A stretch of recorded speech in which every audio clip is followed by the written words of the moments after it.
Welcome to Concrete Block, the podcast where we break down the latest news and current events. The United States has announced plans to scale back its annual joint military exercises with South Korea, a move that reflects broader frustrations between the two nations. At the heart of this decision is President Trump's desire to reduce the financial burden of protecting allies like South Korea. For over 70 years, the U.S. and South Korea have held these joint exercises as a deterrent against threats from North Korea. However, with rising tensions in the region and an increasingly assertive North Korean regime, some argue that now is not the time to be reducing military cooperation. South Korean President Lee Jae-myung has responded by calling for his country to take greater control of its military operations, including regaining wartime operational control from the U.S. This move is seen as a significant shift in the dynamics of the U.S.-South Korea alliance with potential implications for regional security and global politics. Experts point out that this development is not just about military strategy, but also about economic investments and burden sharing between allies.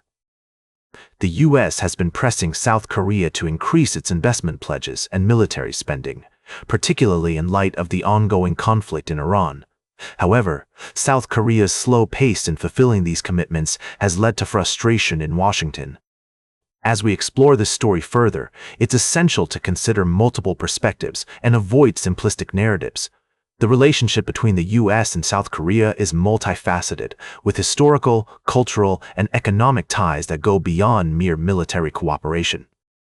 We'll be examining the potential consequences of reduced military exercises, the implications for regional security, and the future of the U.S.-South Korea alliance. We'll also be discussing the role of other key players in the region, including China and North Korea, and how they might respond to these developments. For now, it's clear that the U.S.-South Korea relationship is at a critical juncture, with significant decisions being made about the future of their military cooperation. As we navigate this complex landscape, it's crucial to prioritize nuance and understanding. We'll be right back with more of today's top news on Concrete Block. Welcome back to Concrete Block. We're diving into a fascinating story that explores the intricacies of the mining industry and the aspirations of a company called Allied. This Canadian-based firm has been making headlines with its expansion plans, aiming to become a mid-tier next-generation gold producer in Africa and eventually a leading senior global gold producer. Now let's delve into the details. Allied has been working on transitioning its Kurmuk mine from development to production, with the goal of generating significant cash flow. However, this endeavor is not without its challenges. The company faces risks related to operating in emerging markets, particularly in Africa, where government expropriation or nationalization of mining operations is a concern. Additionally, Allied must navigate health, safety, and environmental risks, as well as counterparty, credit, liquidity, and interest rate risks.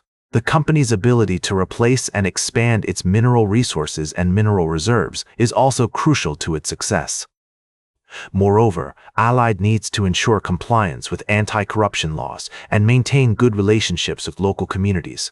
It's essential to acknowledge that the mining industry is complex and multifaceted, with various stakeholders involved. While Allied's ambitions are noteworthy, it's crucial to consider the potential environmental and social implications of large-scale mining operations. The company must balance its economic goals with responsible practices and adherence to international standards. As we continue to follow Allied's journey, it will be interesting to see how the company addresses these challenges and opportunities. With the global economy and financial markets constantly evolving, Allied's ability to adapt and innovate will be vital to its success. Welcome back to Concrete Block. As we wrap up today's show, I'd like to shift our focus to a rather concerning development in European politics. A recent article caught my attention, highlighting the actions of Danish Prime Minister Mette Frederiksen, who has been making headlines with her stance on migration and Schengen area cooperation. It appears that Frederiksen, along with Italian Prime Minister Giorgia Meloni, has been advocating for stricter border controls and even suggested suspending Schengen area cooperation with Spain. This comes after a significant number of migrants attempted to enter the Spanish enclave of Ceuta in northern Morocco, resulting in tragic losses of life. While it is understandable that leaders would want to address the challenges posed by migration, it is essential to approach this issue with empathy and a commitment to upholding human rights. Unfortunately, Fredrickson's rhetoric has been criticized for being divisive and racist, with some of her statements targeting people with an Islamic background. It's crucial to recognize that migration is a complex issue that requires a nuanced and multifaceted approach. Rather than resorting to inflammatory language and policies, leaders should focus on finding solutions that balance the needs of their countries with the dignity and well-being of migrants. As we consider the implications of these developments, it's essential to remember that the Schengen area is a cornerstone of European integration, guaranteeing the free movement of over 450 million people. Any attempts to undermine this cooperation could have far-reaching consequences for the continent as a whole. In conclusion, it is vital to stay informed about the evolving landscape of European politics and to hold leaders accountable for their words and actions. By promoting empathy, understanding, and evidence-based policies, we can work towards creating a more just and equitable society for all. That's all for today's Concrete Block. Remember to like, share, and subscribe, and until next time, stay informed.